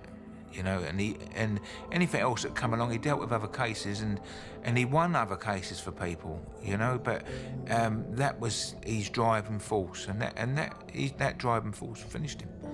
But when you look at it overall, you've got the Tucker family, the Tate family, the Rolfe family, the Steele family, yeah, the Wilmes family, you know, all those people have had similar experiences to yourself, and it took a daughter. All the, you know, all the deceased family, and all their relatives around them, you know, the Steele family, all of them was affected by it, and you know, and everyone deals with it in their own way. You use a certain thing to get yourself through that. You know, mine was keeping focused on the campaign, and you know, like even the deceased families, they must have had certain ways to cope with the situation, or try to cope with the situation, and they must have focused themselves on something.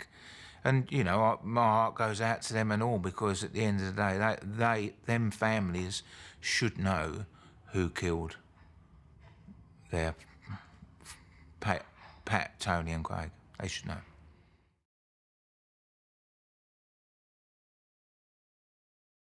I cannot begin to tell you how hard it is to say what I need to say.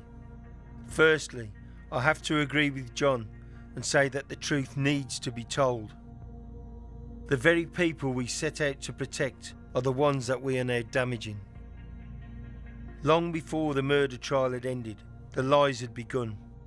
Witnesses were coerced on both sides.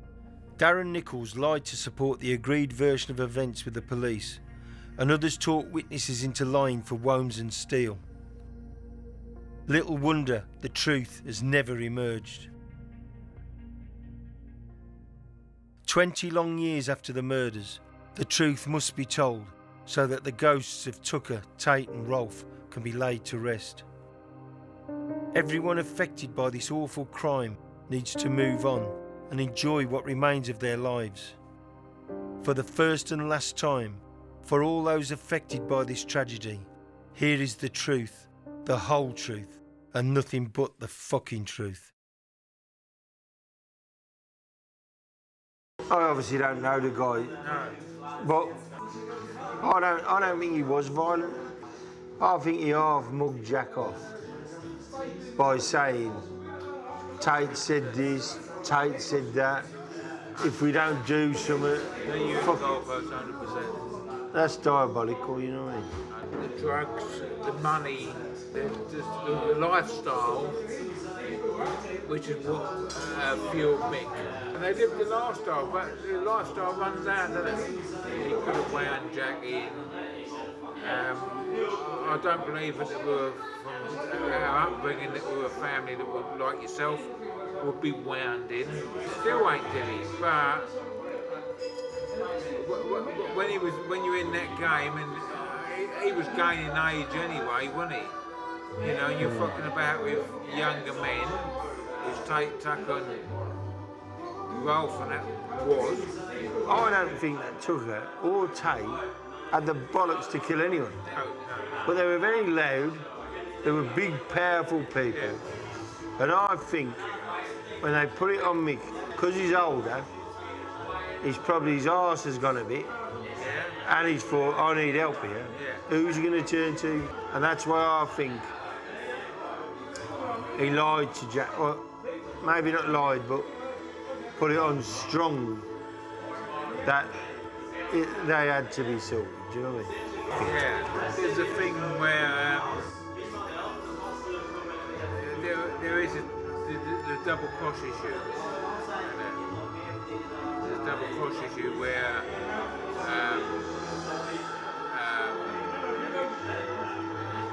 the three deceased was going to double cross and it backfired. Hanging back what? It backfired. Oh, backfired, yeah. Is that what whoever used, a 9-shot? No, it was Samuel Mack. Forensic said there was 7 shots fired, yet there was 8. There was 7 holes, and 1 would have been left in the gun. Yeah. 7 cartridges at the scene. The 8th cartridge wasn't there. How many wounds there was? I think it was 7 burn. Pat had 3 in him, didn't he? They had 2 each, Tucker and Rolf, and then 1 for the window. Jack shot them, right, and reloaded the gun and shot them all again. Mick come round and then with another gun, shot them with another gun, and then the gun fell apart. And then they're fumbling around for the fucking bits. Yeah, but that's why I've always felt sorry for your brother, John, because he didn't fucking know him, really. And so it had to come from somewhere. I mean, you said to me, Steele's done it and looked away and all this bollocks. I just think, that's him. He's the cause of all this misery and all this shit, do you know what I mean? It was his problem, and he made it Jack's problem. Steele had indeed made it Jack's problem, but the root cause was Darren Nichols. It was he who rekindled the friendship with Tate, and he who had provoked the Dutch dealers into selling him dud cannabis. Like Damon Alvin, Darren Nichols is guilty of murder, but he has been allowed to evade justice on the condition he sticks to an agreed story. He lied when he claimed he didn't know Jack got out of the car with a full-length shotgun. He lied when he said he waited out of sight in Meadow Road. And he lied when he said that he didn't know Tucker, Tate and Rolf were being lured to their deaths. The truth is, Nichols was being threatened by Tate, and so he wanted him dead as much as Steele. On the 6th of December 1995, Tucker, Tate and Rolf had enjoyed a meal at TGI Friday's restaurant at Lakeside Shopping Centre. Having settled in at the restaurant, they began talking about a robbery that they planned to commit later that evening. According to Tate, a plane laden with cocaine was due to land in a field at Rettendon. The pilot was going to be Mickey Steele. A South Londoner named Mad Mickey Bowman had supplied Tucker and Tate with a machine gun, which they intended to use to rob the cocaine. A burst of gunfire into the air would be enough to make Steele and any others present compliant. Steele had supposedly planned the robbery with Tate to make up for the dud cannabis fiasco, and he had been promised a third of the haul. But Tate, true to form, changed his mind and decided he was going to rip Steele off too. 2 weeks prior to the robbery, Tucker, Tate and Bowman had arrived at Raquel's looking for me. Tate had boasted about having the machine gun and in a drugged up stupor claimed that he was not only going to shoot me, but Mick Steele and Nichols too. Within hours, half of Basildon was talking about Tate's threats. Within days, Steele and Nichols had heard of the intended double cross. At 2:29, Tucker received a call on his mobile. He was informed that Steele wanted to do a practice run of the robbery. Tucker agreed that he, Tate and Rolf would meet Steele at the Halfway House pub near Brentwood later that evening. Tucker informed Tate and Rolf about the practice run and mentioned that they would have to leave. At 5:45, Rolf had left home and driven his girlfriend Donna to the Lakeside Shopping Centre so that she could buy a new dress to wear that night. Tucker had booked a table for himself, Tate, Rolf and their girlfriends to celebrate the success of the forthcoming robbery. Donna was never to see Rolf again. Tony Tucker was picked up by Rolf from his home at approximately 6 p.m. The last time Tucker's girlfriend was to see him alive was when he had climbed into the front passenger seat of the Range Rover and waved goodbye. Shortly afterwards, Tucker and Rolf had arrived at Tate's home. He got into the back of the Range Rover and sat directly behind Tucker. He had had a huge row with girlfriend Sarah Saunders that day. Concerned for Sarah's safety, Tucker and Rolfe had had to restrain Tate. When the Range Rover arrived at the halfway house, Steele greeted the men. Nearby, Womes and Nichols watched from another vehicle before driving away and heading down the A127. Steele then left in a separate car. Tucker, Tate and Rolfe followed him in the Range Rover. Steele had no intention of sticking to the plan. Both he and Nichols wanted Tate dead, but they knew that if you took on Tate, you took on Tucker and Rolfe as well. They therefore needed backup, and one man fitted the bill, Jack Womes. Steele lied to Womes, claiming that Tate had threatened to kill him too, so fearing for his life, Jack had agreed to strike first. At 6:30 p.m, Steele pulled into the Hungry House pub car park. Rolfe, Tucker and Tate had followed him there in the Range Rover. Steele climbed into the back of their vehicle alongside Tate, and the four headed off towards Rettendon. The plan was to allow the Range Rover to drive into a field. Once the men were in the open with nowhere to run, they were going to be gunned down by Nichols, Steele and Womes. However, a third shotgun had failed to materialise. It was then decided that because Nichols could no longer take part in the executions, he would drop Womes off and pick both men up after their grisly work was done.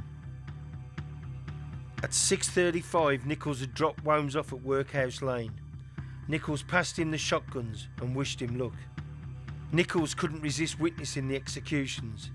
He drove past the lane and turned first left, which led to Rettendon Hall.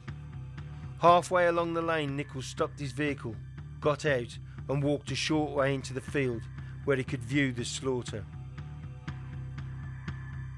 At 6:47, the Range Rover turned into Workhouse Lane. Troubled by guilt at the thought of killing his friends, Steele had a moment of uncertainty. He ordered Rolfe to stop the car and said he wasn't sure that they were in the right lane. At precisely the same time, Tate's mobile phone rang. It was Sarah. Hi, Pat. I'm really sorry we argued. I was wrong and shouldn't have said those things. Okay, babe. I love you. Steele, who always had feelings for Sarah, was engulfed with jealousy. His uncertainty turned to anger. Fucking drive on. Drive on.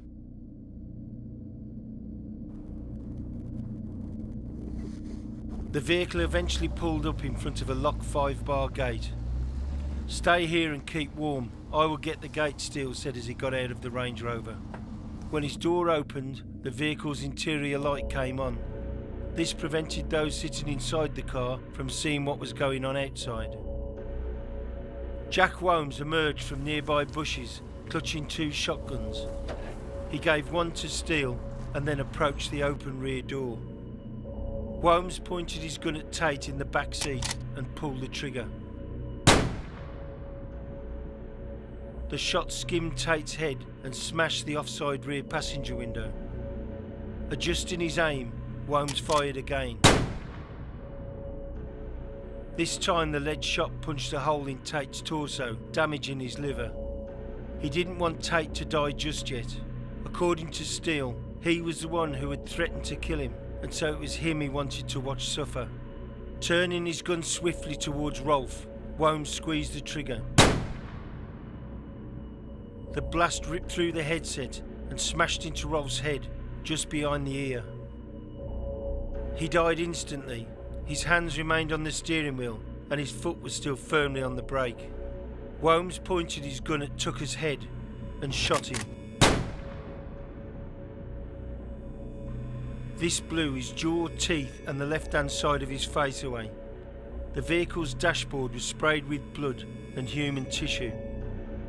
Tucker didn't have time to react. He died still clutching his mobile phone. Steele was visibly excited as he watched Womes coldly snuff out the lives of Tucker, Tate and Rolfe. He pleaded with Womes for more shotgun cartridges before approaching the broken window next to where Tate lay dying. Steele put the gun to his former friend's head, but he couldn't bring himself to pull the trigger. Squealing with fear, Tate begged Steele not to shoot him. "Be a man, Pat. Stop fucking snivelling," Steele said. before looking away and slowly squeezing the trigger. The blast destroyed Tate's brain, killing him instantly. Steele said that he couldn't shoot anybody else because his gun had fallen apart. Cool and calmly, Wholmes shot both Rolfe and Tucker in the back of the head.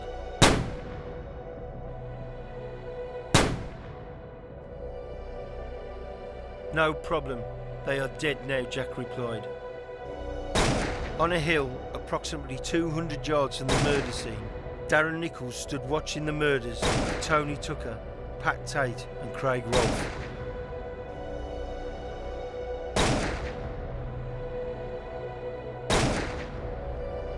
Soon after the final shot had been fired, his phone rang.